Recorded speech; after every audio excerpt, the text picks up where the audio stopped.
जमाना कितना खराब हो गया है, लड़कियों का बाहर निकलना भी दुश्वार है। गौरी बेटा कॉलेज के लिए लंच रख लिया? जी भाभी रख लिया।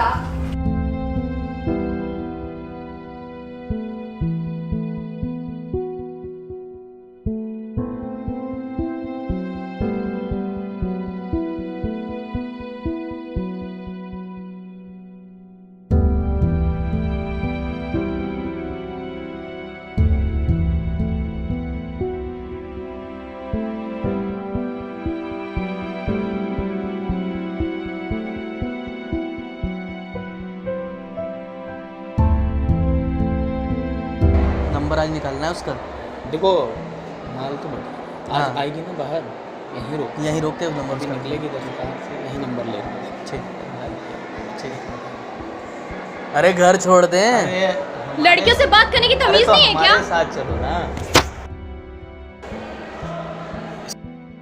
इसकी हिम्मत कैसे हुई, मार के गई है। इसको सबक सिखाएंगे, बदला लेंगे हम इसका। बिल्कुल, चिंता मत करो।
क्या हो गया मेरी प्यारी बिटिया को? क्या हो गया बेटा? सॉरी, मैंने उस दिन आपसे काफी बदतमीजी से बात की। कोई बात नहीं बेटा, मैं क्या तुझसे कभी नाराज हो सकती हूँ? तो मेरे लिए मेरा सब कुछ है। दादी क्या आप मुझसे नाराज है? नहीं बेटा, मैं तुमसे क्यों नाराज होंगी? चल आजा, आज मैं तुझे एक निडर लड़की की कहानी सुनाती हूँ।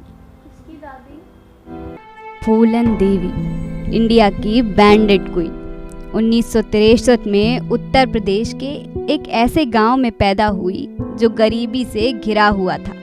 लड़कियों को बोझ से कम नहीं समझा जाता था।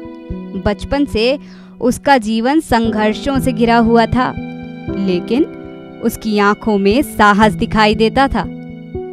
कभी भी हार नहीं मानी वो।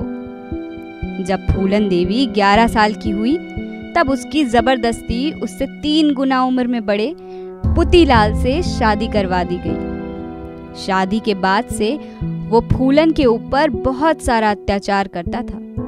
इन सब बातों से तंग आकर फूलन देवी ने अपने ससुराल से भागने का फैसला लिया। लेकिन फूलन देवी को अपने खुद के घर में नहीं अपनाया गया। अपने मैके में उसे बहुत से ताने झेलने पड़े। फूलन देवी बिल्कुल अकेली पड़ गई। उसके साथ ऊंची जाति के लोगों ने कई बार जबरदस्ती करने की कोशिश की। फूलन देवी को उसके घर वालों ने वापस उसके पति पुतीलाल के घर भेज दिया।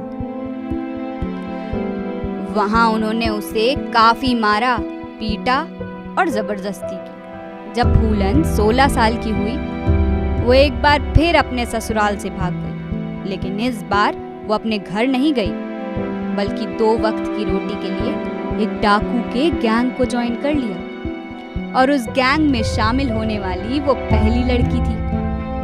और धीरे धीरे समय के साथ उसके साहस की वजह से वहां के डाकुओं में उसका कद बढ़ गया। फिर फूलन देवी ने अपने ऊपर हुए जुल्मों का बदला लिया। एक ही गांव के 22 राजपूतों को एक लाइन में खड़ा करके सबको गोलियां मार दी। इस घटना के बाद से लोग फूलन को देवी की तरह पूजने लगे, जो अपने सम्मान के लिए सबसे लड़ गई। हालांकि वहां से 2 साल बाद फूलन देवी को गिरफ्त में ले लिया गया। फूलन देवी पे 48 अपराधों का आरोप लगा, जिसके लिए उसे लंबे समय तक जेल में रहना पड़ा।